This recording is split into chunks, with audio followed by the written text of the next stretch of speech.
Hey, what's up guys? Welcome back to Double D Vintage Baseball Cards. My name is Dylan, and as you can tell, I'm sick. I have had such a crazy last couple weeks. Me and my wife went on vacation, and we went to another island, and we visited some museums, and it's just, me and my wife, whenever we go on vacations, we love to hit up all the museums. We're museum freaks. We spent like a week one time in Washington, D.C. about 4 years ago and just went nuts. Walked 100 million miles, went to every museum we could possibly hit up. Excuse me, but I paid the consequences. So I've been really sick the last 5 days. And I wanted to get out some VRs for my friends and talk about some baseball cards again. And I woke up this morning and I felt all the aches and the pains were gone. So I was just like, yes. And you guys know how good you feel after you've been sick and you come back and you wake up one day and you don't have those aches anymore. And I mean, yeah, I still have a cough and a nose issue, but when my body feels fine, I'm just like, ew, so stoked. So I wanted to make sure I get this out before the deadline. Now, I wanted to talk a little bit about the VR deal. The VR thing, guys know I've been on YouTube for just a little over a year. And the VR thing's always like, it's one of those things, I don't do the VRs because I want to win the prizes. Now, prizes are awesome. And don't get me wrong, like that's just like a bonus. But I really feel these VRs, for me, more now that I've been in the hobby longer, like in the beginning, like, yeah, the prize, let's get all the VRs I can do. No, it's literally just about showing the cards that the guys who are putting them on want us to share and the stories that go with the cards. And for them, it could be, most likely it's that, but also it grows their following. And it shows other people their channels and be able to go out there and look for them, and maybe someone else will find their channels just awesome, as I do, or whoever's doing the VRs. So with that said, I don't know how long this one's gonna go, but I wanted to touch all the bases here because I'm just really stoked right now. It's in the morning right now. I'm like, I told my wife, dude, I feel good. I want to do the video. I've got all these VRs I want to do. And I haven't talked about cards in a while on a personal level, like by myself in my room. And I missed that. And I've been doing a bunch collaboration with other channels and my channel with other people, but I really have that passion to talk about them with myself and talk about them to friends, but on my own channel. So all the VRs I got today, one's going to be for Rick, vintage oddball cards, and then one's going to be for the Drew, a vintage legacy, another friend of mine. And then I don't even know if some of these are past due, but I wanted to do, I spread out a whole bunch, like a tabletop here for Crackerjack cards. Jack, he did one, and I mean, he's a young collector. Everybody knows who he is, but go check out his channel too. I don't know if I'm included on it, but I just wanted to make sure I gave him some props, excuse me, where they're due. And then the final one, the finale, and for me, the one that I was really, really wanted to do because it touched a lot of bases for me, was Shane Shoebox Legends. And now I'm going to do these as I go, so it's not going to be like a 3-hour video. Probably won't even be an hour. So I urge you guys to stay and watch, because I'm going to show some really awesome cards, and I'm going to talk about each card and what they mean to me, and I'm not going to grab every card as you see here, but they all kind of tie into where I'm going with this tonight. So first, we'll start off, I want to say thank you and give a shout out to John, 3D80s Kid. I got a package from him. I actually won my first VR, and I was so stoked, and he sent me 3 extra bonus cards here and a really kind letter, and I won an awesome card, a PSA graded card. I don't have that in front of me for some reasons. It's a great combo card, but I just wanted to give a shout out to him really fast. But the first one I want to touch on is vintage oddball cards for Rick. Now, Rick is a guy in the community that everybody needs to go watch his channel. If you're interested in off the beaten path cards, and just the rare stuff, just interesting, cool, old, awesome stuff. Now, I'm like a Topps guy. You guys know that I'm like a guy who obsessed with Topps. I could collect Topps all the rest of my life. There's so many Topps cards that I never need to go down and venture into the pre-war. But obviously, I love pre-war. I love that stuff. And for me to watch Rick talk about these cards, it really gets me excited about that stuff. And I learn a great deal from Rick's channel. So Rick, thank you. And what he wanted us to show was some, I guess, well-loved cards or beat-up cards. I took it as a well-loved scenario. And I didn't want to show a whole bunch of beat-up cards. But as you guys see, so I collect beat-up cards too. Everybody might just think I have these like great binders of now perfectly centered cards that I've worked on and just collection that I've had for the last 20 years been working on. But I have ungraded beat-up cards. And this is my Hall of Fame ungraded, just beat-up cards that don't make my other collection, my folder collection where I actually grade the cards. So I have this out here. I'm not going to go through all those cards, but I wanted to share that. There's so many completely beat up, but I have two cards in particular that I wanted to share and show Rick and tell the story behind both these cards, because one of them is like one of the greatest cards in my entire collection to me. It actually means more to me than almost every single card I own, if not all my cards. So this is the main one right here. I have shown this before. This is the Eddie Mathews 1960 Topps All-Star. And as you can see, I got the old flip on there, my old flip. So, I mean, this is when I first started grading my own cards and putting them in sleeves. This card right here is way miscut, way beat up, obviously. But the point of this card is this was the first... my memory, I mean, memory sucks when you're, trying to remember when you're 7 years old or 10 years old. But I believe this is the very first vintage, real true vintage Hall of Fame card I ever purchased. I did not buy single cards back when I was young because the guys wouldn't talk to me at my local store. Not that they weren't nice, but they never they never gave me that discussion like on YouTube. We can talk to each other and we can get influence from like Rick and John and just so many great guys and Dave. I grabbed this from one of those dollar bins and I was just drawn to it. And instead of buying a pack of cards that day, I bought this insane card. And it has been with me ever since. And I've cherished this.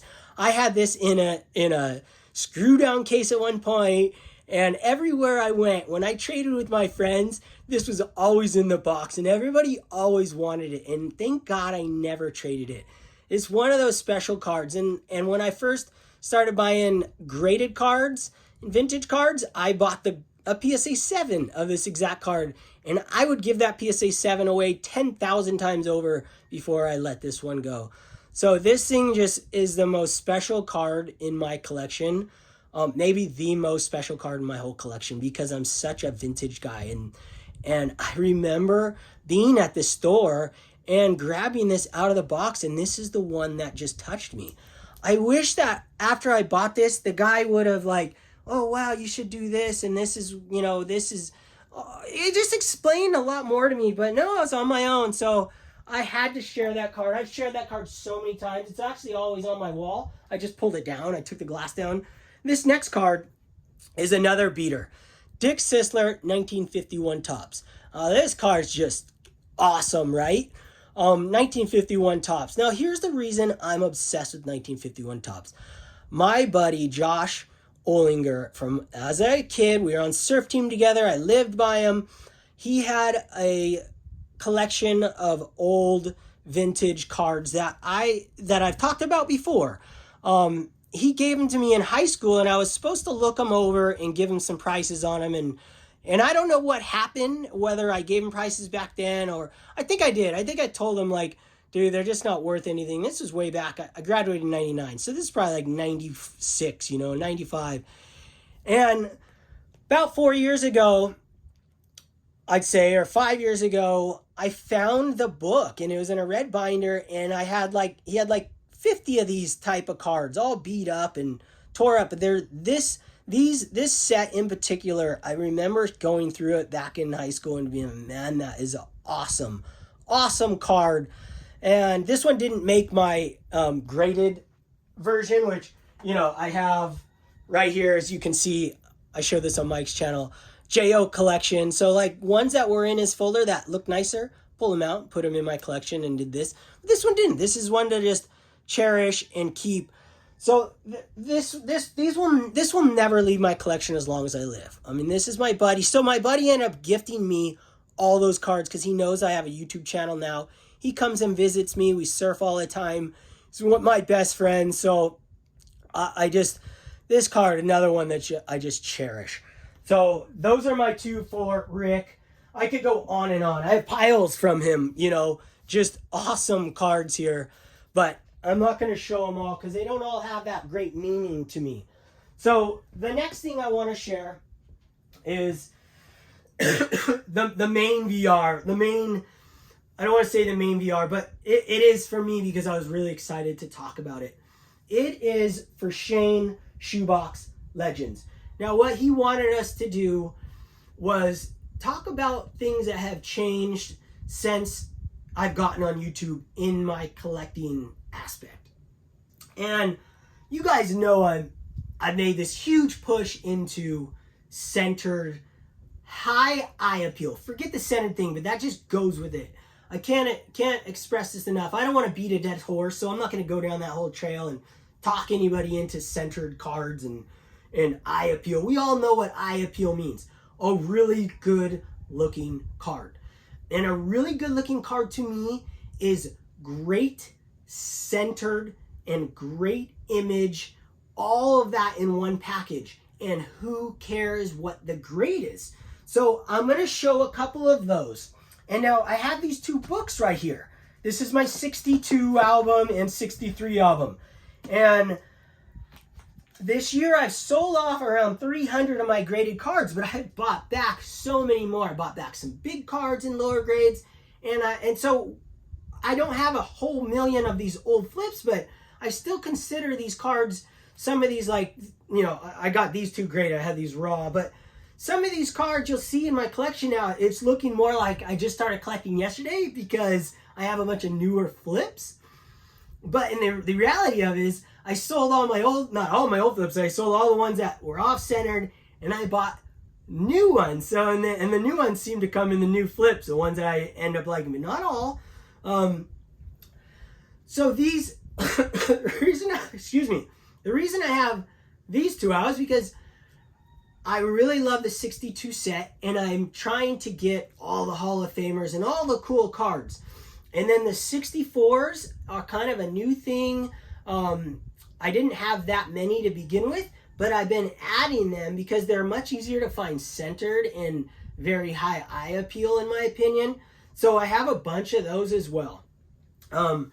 So that's one big thing that has changed in my collection is the eye appeal.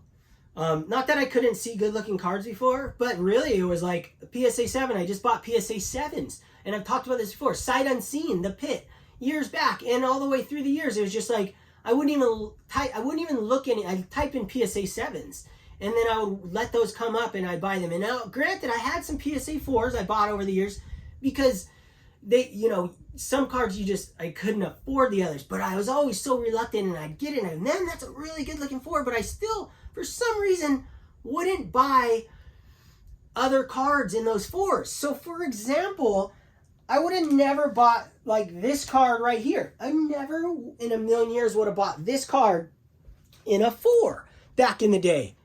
I would have never bought the Sandy Koufax 64 Tops in a 4 because, it was affordable in a 7 back in the day. It was probably, I'd say $50 back in the day.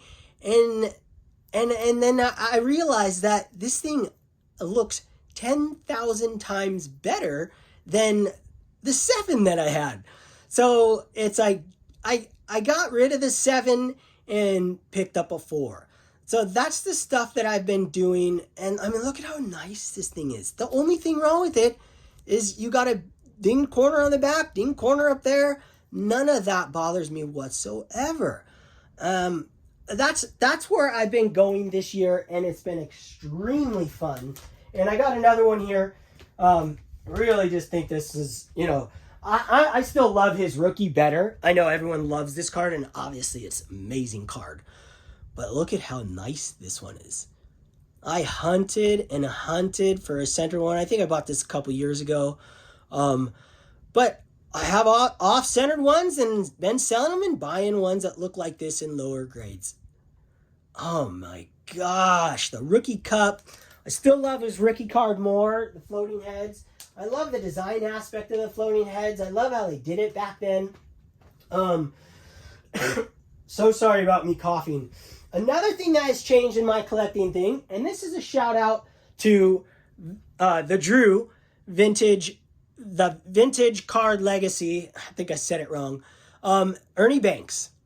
Now, this is only my second relic card I've ever purchased.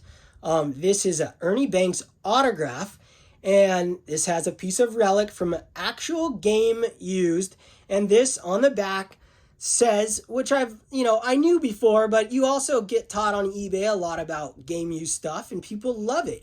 And I don't not love it, but I never collected it before. I always sold them off when I pulled them in packs. It wasn't like, they were cool, but now I really do dig them, but I really love the autograph version too. And this is my first autograph card of Ernie Banks as well. And he's never won a World Series, and that's just depressing. And he's one of my favorite players of all time to collect. This card was $77. And this, on the back, it says this was literally shipped from Ernie Banks to Upper Deck. And the game was used in a real MLB game. Just a stunning example of a card you can buy for so inexpensive, in my opinion. $77 for an Ernie Banks autograph card. Guys, awesome. Go back to Shoebox Legends. Now, Shoebox Legends, he has taught me so much about Ultra Modern and how to collect it, and just the different parallels and the different rarities. And I never collected that stuff before. I used to buy millions of packs and open, and I just sell it off. I never actually collected it. So I started buying it this last year. I went after Mike Trout, and you guys know that story. If you watch my channel, if you're new to my channel, go check out. I have a Mike Trout video with all my Mike Trout showing. I am going to show you guys a few of those cards that I picked up, and it has a great influence from Shane. And what I did was take my own take on it, of course. I am trying to collect all the gold variations, which I have the entire run, all PSA 9s and PSA 10s of Mike Trout cards, all the way from his Topps 2011 update. And those are all numbered to the year. Now I'm taking another take on that. I'm getting a little ridiculous with it. I'm starting to go back and buy them all in 10s. Minus the 2011. Of course, I'm not going to get that in a 10. That's, I'm sure, well over 10 grand. But I have been buying other ones. And I got a couple here. So I got this guy right here. I mean, how sick is this? PSA 10. I mean, the pop on these, which is another funny thing, right? A vintage guy, if you're Rick and an oddball collector, you can look at the pop and know how many exist. But as a regular Topps vintage, I could care less, because yeah, there's millions of them or whatever there are. It's unless you're just collecting unless you're collecting just for the grade, then pops don't matter unless you're collecting 9s and 10s. It's more the eye appeal. But for Ultra Modern, the pops do matter, and the 10s in these are extremely rare. And this is one of my favorite cards of Mike Trout. And I have the mini version in a BGS 9.5. And now I have this one. And I'm trying to collect every single year in a 10 now. Call me crazy, but I'm enjoying it. It's been a blast, and it keeps me in the game, and it's really fun. So here's another 110. This was really inexpensive, I believe. Just a super awesome way for me to collect my Angels and my Trout cards, and you can see these are numbered. This one's numbered out of 2014. Super low pop, so another influence to Shane. And then I got another one that Shane completely influenced me on. Almost talked me into it. And this was Mookie Betts, and this is his rookie card, and he taught me what rookie card to go for, and this is his main one. And of course I went for the gold, and this one's numbered out of 2014 because his rookie's in 2014. So this keeps me, I'm not going to go down Betts' like whole career, but I wanted one because both those guys, the reason I collect both these players is because almost guaranteed that Mike Trout, I mean, he's guaranteed to make the Hall of Fame as long as he doesn't end up, being caught for steroids or something crazy happens. And then Betts is well on his way. Probably the second closest guy minus a pitcher. Then I'm going to show a couple more cards that I had and then I had sold and repurchased this year because I'm going for high eye appeal. I had Rod Cruz rookie card, but the eye appeal on it just wasn't there for me. And this one is the greatest centered, beautiful, bright, vibrant colors. And I'm just so stoked to have this thing. When I won this, I was just like, that's the one. And look, it's an old flip. So the whole notion of the old flips don't stand up to the new, that's not always the case. And there's been proven times where you could send an old flip in and it gets a higher grade. So it just shows it's still a human being, man or woman, human being grading our cards. So regardless of what the flip is, you really have to look at the card and judge it for yourself. So this one is a stunner and like one of my greatest purchases of the whole year. And then this might be my favorite card of Hank Aaron's, but I'll say that about every Hank Aaron card I see. But this one has a great deal of meaning to me. I had two of these, and I sold both of them this year. I had two BGS 5.5s. Now, I've told the story in the past that I had a PSA 7 of this card, and I sold that. I don't remember when, probably like 6 years ago. I showed the receipt of it, I think. And I ended up buying this for the exact same price I sold the 7 for. And, 5, 6, 7 years later, whatever it was. And I have a picture of the old one, and this one looks way better. I mean, this thing is just stunning. Oh my gosh, I'm so glad I finally found the 1960 Hank Aaron card and one that looks this good. I actually bought another one after I found this one in a PSA 4, so I have two, whether I use it as trade bait at the National or I keep it. Me, I love doubles, so my gosh, what a year this has been for me. What a year. Couple more awesome pickups that YouTube has inspired me on. This would be like inspiration all across the board from Rick and John and so many guys. And Sadahara O, the home run champion. This is a 1964 Manco. I just love this card. And it's a 2. But look at how nice it looks. Who cares about the grade? And this was like $60. I mean, what's not to like about this card? It's just awesome, right? Always wanted a Sadahara O card. I've known about him forever. I just never really knew where to start with it. But thanks to YouTube and the community pointing me in the right direction, I found this one. So one of my favorite purchases of the year right there. And then a couple more that just, they're just, I want to show all these, but I'll go through these fast. I've shown these before.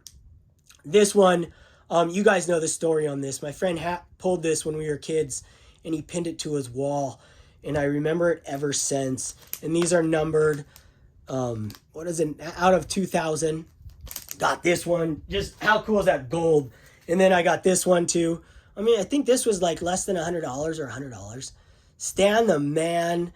And same set. I'd love to get the Mickey Mantle one day. Maybe I will with the triple. And this is numbered out of 2000. If I ever find that one, you know, for $3,000 or less, yeah, I'll scoop it. And then this one, I've been going on the hunt for these old 90s parallel autograph cards. This was like $50. 99. If I would have pulled this when I was a kid, I would have pooped my pants. It would have been just out of this world. So, and then the grand finale, the granddaddy of them all right here. I've shown this in my shorts. I think I've shown all these in my shorts, but not on my channel. And the big red machine. And these are all pack pulls. So I didn't pull them, but these were in packs. This is the dual autograph. Now this one, I would have just died. I would have had a heart attack, you know, when I was 12 years old if I pulled this. I mean, this is just an incredible card, right? 2 autographs of 2 of the greatest players to ever live, and on the same card, and numbered out of 2,500 and hand numbered. Oh my gosh, man. I think I paid $300 for this. Oh, I don't care what the grade is. This was all about the card, and how the autographs looked to me were stunning. Holy smokes. This one just blew my mind. So I'm going to get, I'm telling you right now, I'm going to get the Hank Aaron version that's numbered, and I'm going to get the Ted Williams. It's just a matter of time and finding it, maybe at the National, maybe somewhere, but I will find it, and I'll find a way to pay for it. And I wanted to show a hockey card for my buddy Shane. This is one that I pulled in a pack. I did collect hockey cards in high school because I played roller hockey for my high school team. I was also on the surf team. We won state championships for surf teams, side note.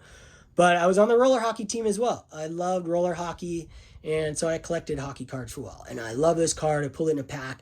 Wanted to show that one. Wayne Gretzky, the greatest. Let's see. Yeah, this card right here. Another one. I have to show this. I showed this before, but it's the sickest card. I talk about the Ricky Henderson book I'm reading right now. Almost finished with it. And this is another one that when I was 12 years old, if I would have found this in a pack, I would have just died. It would have been nuts. Numbered out of 7,500.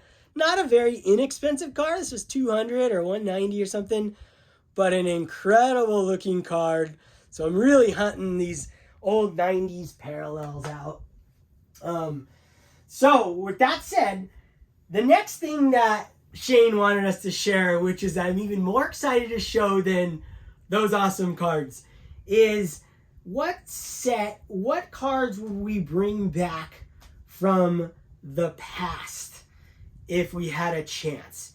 Now, I don't know how no one else has brought this up, but maybe no one was collecting when they were 14 or 13 in my age group. I don't know. But this set is incredible. This was the Upper Deck Fun Packs from 93 and 94. They were very inexpensive. You buy a whole box for like $15, and they had some fire in them. Just, you know, I would, Scott Reindeer Studios, he did the Tops. Tops had a version, I forgot it was, but he shouted that one out. This was Upper Deck's version. You just get awesome cards like this. All the stars had different art cards like this. I mean, they had so many epic inserts. This is a Hot Shots, and these were heat sensitive, so these don't work anymore, but you put your thumb on it, and then the background lights up. Oh my gosh, these cards were awesome. I bought boxes of these when I was a kid because they were so cheap. Look at this one. I mean, every card is just awesome. I'm just going to run through a few more. Autographs, like facsimile autographs in silver. These were kid cards. You can just like get... I can't express it enough. I wish they had packs like this where they did fun things. Look at these kid stars. I mean, how cool is this? Frank Thomas when he was a kid. I mean, what's not to like about this card right here? I love the kid cards because I don't know. I just love those. And then these are awesome. So these were stickers and they glow in the dark. So you peel it off. I had these stuck all over my walls, all over my binders, everything. Barry Larkin here, and they glow in the dark. So you know how glow in the dark, you put it in the light, like brighten it up, and then you turn the lights off and just say boom. And this is a sticker, all the same, blank back. Can't get enough of these. Ricky Henderson here. I mean, all the cool artwork on these. Really stunning set. Actually, I don't know if this is a fun pack card, but I think it is. Yeah, it is. Gotta be. And then this is the base card in the fun packs. Really colorful. I had an album of these loaded. I still have it. It's upstairs somewhere. Look at the back. They have drawings on there and questions. And man, this was and here's my favorite. These are my favorite things. Anytime we get one of these, me and my friends would crack them open and we do contests. They're scratch offs. So what you do is you pick your lineup. So turn it around and you put your order in. So you write in what order you want these guys to bat, and then you scratch these off, and it'll be a home run, out, single, whatever, and you can tear them apart. Or if you had two, you and your buddies would just, you do both. So you do a lineup for the National League and the American League, and you play a game. And then this is the defense. So, dude, these were fun for hours and hours. I wish they still did these fold-out cards. Nothing not to like about these. And they're for, they're not just for kids. Dude, if I had two of these and you guys were over here in my room, dude, we'd be scratching the heck out of these things. You know what I'm going to do? I'm going to bring some of these to the National, so at night we can have some contests, or, dude, that'll be fun. Because I have a bunch of these. I'll make sure to bring a bunch of those. And then they had scratch-offs, vintage ones like that in the past. 81 Tops and a bunch of games like that. And then here's a fold-out. They had these in there too. I mean, dude, they just crushed it, right? Fun packs, Upper Deck fun packs. Dean Palmer, you guys remember this guy? And how cool is that? So you can set it on your desk. Oh, dude, look at that image. Why don't they do stuff like this anymore? Inexpensive, dare I say, cheap cards just to collect for fun. And if they want to put like an autograph chase, like old school Upper Deck, like one, or old school Donner C. Lee, a super hard to pull, make it a chase product that isn't paralleled version, but like there's 5,000 of, Frank Thomas autographs or Mike Trout autographs in the box, but the packs are still $1 each because it's so hard to pull. That would be just awesome. I wish they'd do that. And then they had plenty more things, but they had the mascot hologram cards, and I couldn't find one. I have them somewhere. I sell them on eBay, so I guess I sold them all recently, but they came inside. There was the sickest hologram of all the mascots, and those were awesome to pull too. So in one pack, you can get all these cards, like all these incredible, epic cards. I really wish a company would bring back cards like this, something unique. And then I have a couple more here to show actually this is for Rick. Rick, I used to make these cards. I've shown these before, but me and my buddies, we would sit at home and cut these. So I must have been 9 years old when I was making this one. Made them for years. I don't know what this one's about here. And then this one, not too much thought behind this one here with the car. The Julio Franco car head. But yeah, these are well loved and just cherished for me. I have like 50 of these. I'll never get rid of those. They're just really cool. And then a couple more things I wanted. This is a shout out for my buddy Lou Rock. Lou, I don't know if you have these or if you're interested in these. I found these while I was digging through my old collection box up there. These are unopened. I don't even know what year these are. I don't collect these. They just don't do it for me, but I know you love them. And if you don't have these or you want them sealed, I would love to send these to you so you can add them to your collection.